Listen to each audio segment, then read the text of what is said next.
Hi, this is Priya. Welcome to Direct News.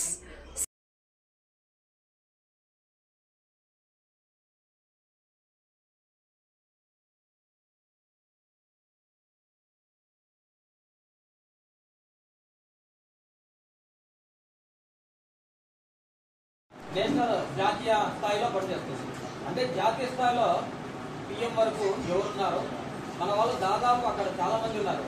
ఎంపీలు, ఎమ్మెల్యేలు, దాదాపు ఒక్కొక్కరు 5-6 సార్లు కంప్లీట్ చేసిన వాళ్ళు కూడా ఉన్నారు నేషనల్ వైలో. ఆయన వీరేంద్ర కశ్యప్ గారు ప్రతి ఇంట్లో 5 మంది ఉంటే 5 మందికి 5 ప్రొఫామ్ తయారు చేయాలి. దాంట్లో లెక్కతో కూడుకున్నటువంటి ఏది లేదు. ఒక్క 10 నిమిషాలు కూర్చోవాలి. మన పెద్ద ఎంతమంది ఉన్నారు, పిల్లలు ఎంతమంది ఉన్నారు, చదువుకున్న వాళ్ళెంత, చదువులేని వాళ్ళెంత, ఓటు హక్కు ఎవరికి